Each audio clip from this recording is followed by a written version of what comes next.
Assalamualaikum warahmatullahi wabarakatuh. Balik lagi ke video YouTube aku.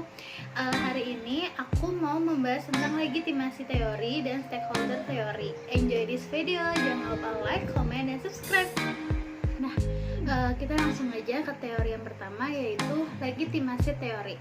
Teori legitimasi merupakan perspektif teori yang berada dalam kerangka teori ekonomi politik menurut Gray, Cauchy, dan Lavers 1995. Legitimasi merupakan akar dari kesesuaian antara organisasi dengan lingkungan budayanya atau Mayer and Scott 2009. Legitimasi merupakan sistem pengelolaan perusahaan yang berorientasi pada keberpihakan terhadap masyarakat atau society. Legitimasi dapat dianggap sebagai upaya suatu entitas untuk meyakinkan berbagai pihak bahwa tindakan yang telah dilakukan merupakan tindakan yang dibutuhkan, pantas ataupun sudah sesuai dengan sistem norma, nilai, kepercayaan, dan definisi yang dikembangkan secara sosial menurut Sussman 2015. Legitimasi diberikan oleh berbagai pihak di luar perusahaan, namun legitimasi mungkin saja dapat dikendalikan oleh perusahaan itu sendiri. Grafohar 2002. Hal ini menunjukkan bahwa perubahan yang terjadi dalam nilai dan norma sosial menjadi suatu motivasi bagi perubahan organisasi dan juga suatu sumber ketekanan bagi legitimasi organisasi menurut Donovan 1999. Organisasi dapat menggunakan 4 strategi legitimasi ketika organisasi menemui ancaman legitimasi menurut Gray et al. 1995, yaitu dengan 1. Meyakinkan stakeholder melalui edukasi dan informasi mengenai kesesuaian tindakan organisasi daripada mengubah tindakan atau kebijakan yang telah diambilnya, atau dapat dilakukan pula dengan menjustifikasi para stakeholder tentang tujuan atau maksud organisasi untuk meningkatkan kinerja melalui perubahan organisasi. 2. Mengubah persepsi organisasi tanpa mengubah kinerja aktual organisasi, mengalihkan perhatian dari isu-isu penting ke isu-isu lain yang berhubungan pada jalur yang sesuai dengan melewati pendekatan emotif simbol untuk memanipulasi persepsi stakeholder.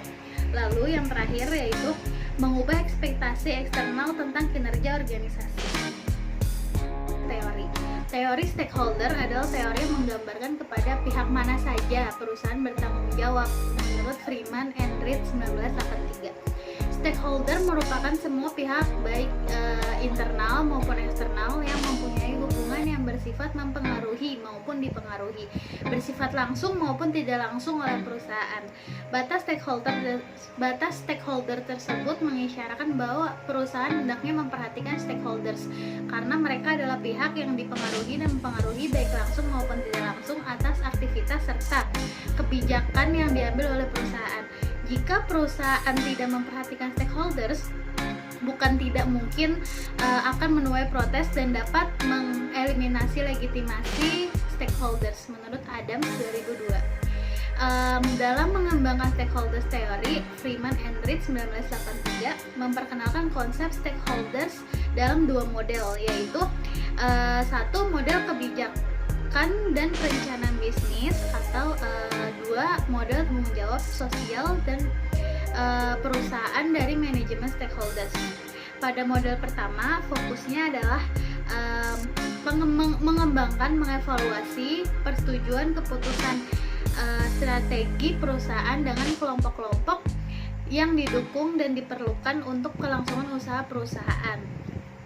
Lalu sementara dalam model kedua, perencanaan perusahaan dan analisis diperluas dengan memasukkan pengaruh eksternal yang mungkin berlawanan bagi perusahaan. Kelompok-kelompok yang berlawanan ini termasuk dalam regulator atau kepentingan khusus yang memiliki kepedulian terhadap permasalahan sosial.